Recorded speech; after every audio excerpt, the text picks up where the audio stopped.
majd jársz abban a városban megint. Régi lépteid nyomába igazítod a lépted.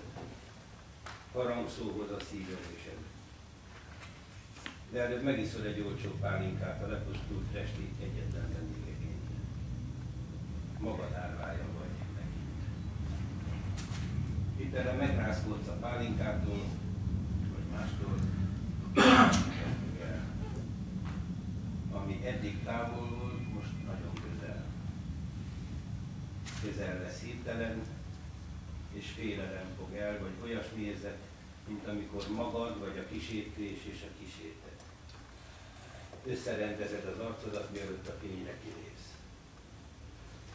Szorosan a házfalakhoz tapadva jársz.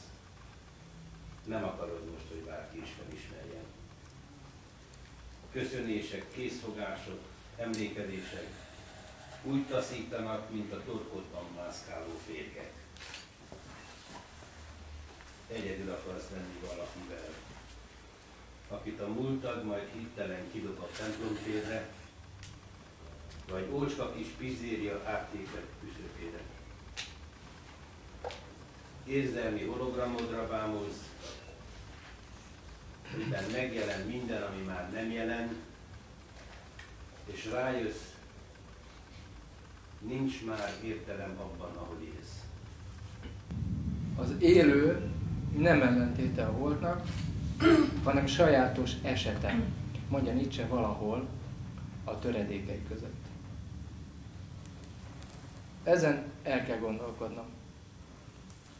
Én élek, nem vagyok ellentéte a holtnak, csak sajátos esete olyannak, aki élt, élőként esetlegesen, és egy átmeneti időszakot tévesen életemnek nevezett. Hová szélednek? Előlem a szavak. Zúz. Nyomorít a csend. Hogyan segítsen? Feléd nyújtott kezemet. Repkény fanyát.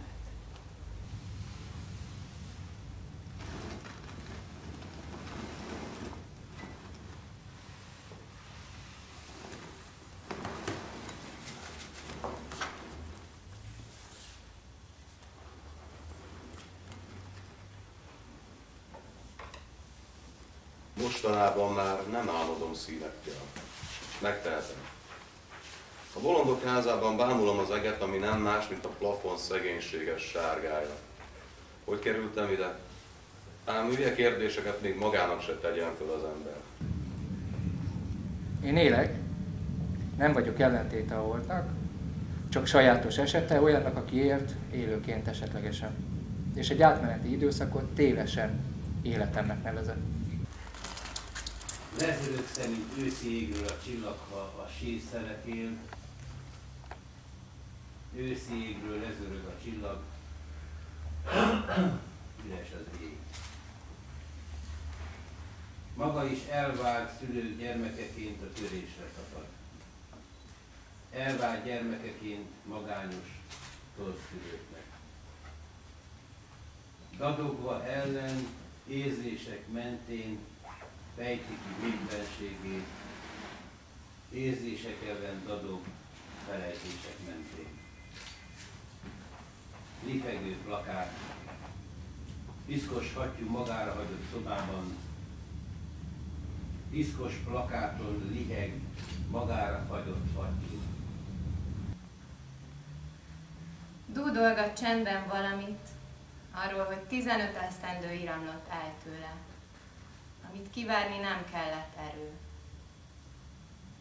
Ami fogyott, az volt hamis.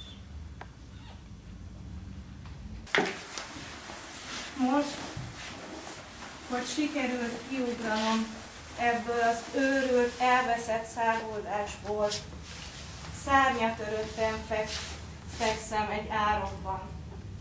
A holdat bámulom fenn, és arra gondolok, vajon miért sikerült megint életben maradnom. A vonat pedig csak rohan tovább.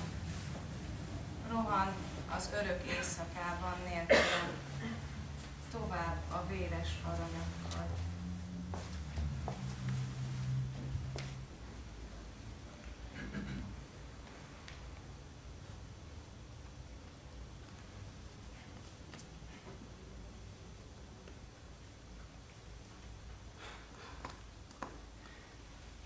Kék hóban kék farkasok járnak.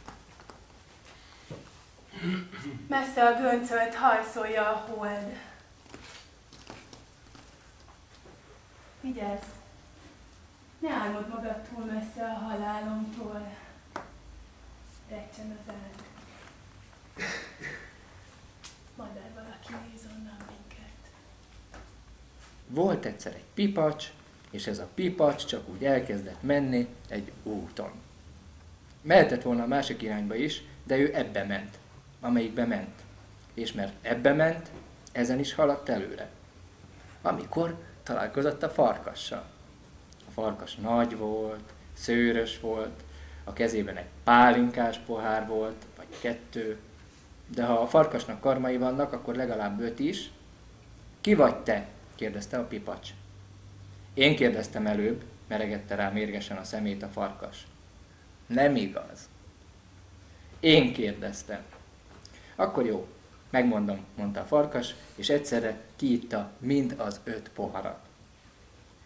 Én a farkas vagyok.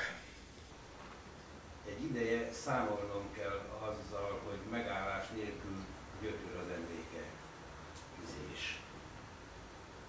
Egy útszéli panzióban megállni itt senki se józan, egyszer mindenki eltévedt. Itt már nincsenek napok, se évek.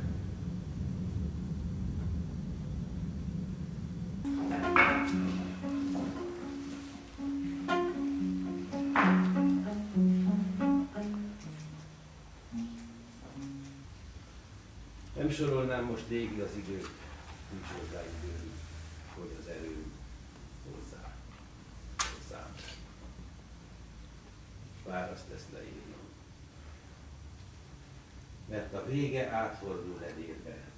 Gyapogok csak, mint a csiklandó fácskájában hiányos kacérnőcske.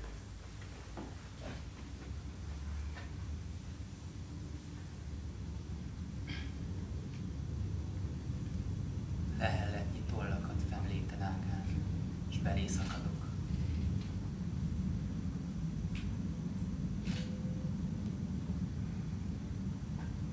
Arcához ér csak egy villám örökléte a lepke árnyán.